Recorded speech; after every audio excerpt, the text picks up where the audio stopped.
Hi, guys. Welcome back to the Deep Dive in Five podcast. I want to talk a little bit about discipline based off of a passage in Hebrews 12. It says this: My son, do not make light of the Lord's discipline, and do not lose heart when he rebukes you, because the Lord disciplines the one he loves, and he chastens everyone he accepts as a son. Endure hardship as discipline. God is treating you as his children. For what children are not disciplined by their father? If you are not disciplined, and everyone undergoes discipline, then you are not legitimate, not true sons and daughters at all. Now, I don't know about you, but the word discipline just tends to kind of make me shudder. Like discipline to get up earlier, discipline to not eat that second bowl of ice cream, or the discipline that is being talked about here, which honestly just sounds like punishment. Most of us don't like the idea of discipline unless we change our perspective on what it's for.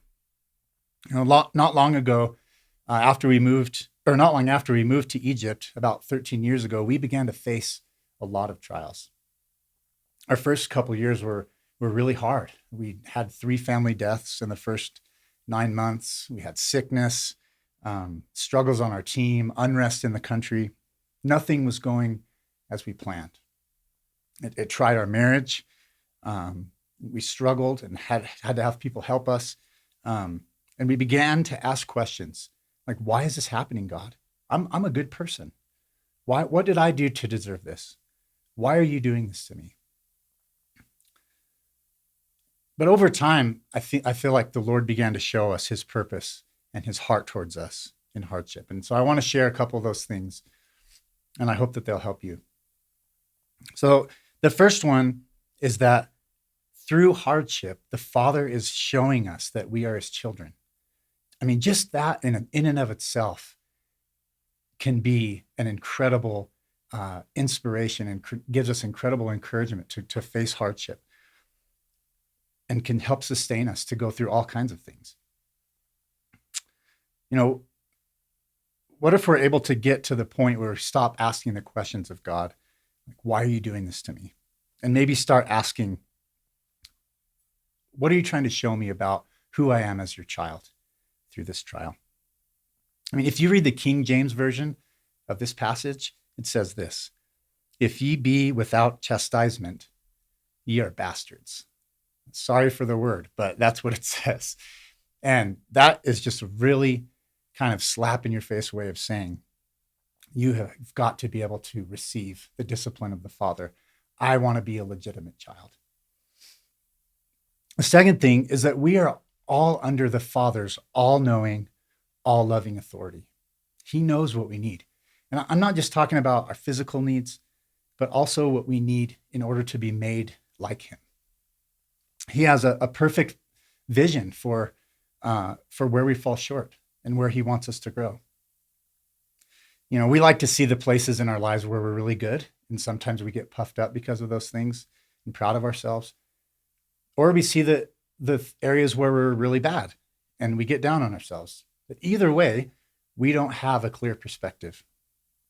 The amazing thing about our Father is that he can see everything, and he molds us using our strengths and our weaknesses to be more like him. It just requires us to humbly submit to his discipline. So an example of discipline and weakness, sometimes we do stupid things. We say the wrong things in a relationship. Sometimes we feel justified in the way that we respond because somebody did something to us first. And several months ago, I was in Chris's office, frustrated by an interaction that I had with somebody, and I felt justified about the way that I was planning on responding to this person. And I was honestly seeking Chris's approval and felt like I was going to speak the truth in love to this person, and I was going to be right, and I was going to win the argument. But God's discipline came to me through the voice of wisdom that he gave to Chris. And he reminded me that there's a different road. There's a road of forgiveness. There's a road of a way of laying myself down and not needing to win the argument. And I've also come to believe that God disciplines us for doing good. So this is just kind of a fun human example. But just last weekend, my son, Jakin, had a track meet. And it was decided just a few days before the track meet that he was going to run the 300-meter hurdles. He had never run the 300-meter hurdles in practice or at a meet. And I was honestly, I was standing right about the 200-meter mark, so nervous, knowing that this race is difficult. And at that point, he was going to really be feeling tired. And I was just, all I could think about is, please don't, trip and fall on a hurdle. But he did so well at this race. And what did it result in? What did his success in the race result in? It resulted in more work. This week, he's learning better hurdling form. He's doing specific training for this event that's pretty difficult. He's receiving more discipline, even though this is an area of strength in his life.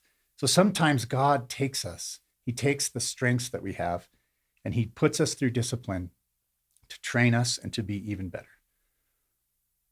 So sometimes we need discipline for clear work that needs to happen in our life so that we can look more like Jesus. And other times, maybe we're doing something really well, and he wants to make us even better. So I just want to encourage you to take a few minutes and maybe find a place where you can just be quiet and think about some of the hardships that you're facing. And in the midst of that hardship, ask the Father a couple questions. The first one is, Father, what are you trying to show me about your love towards me as your child? And the second one is, what are you trying to upgrade in me so that I look more like Jesus?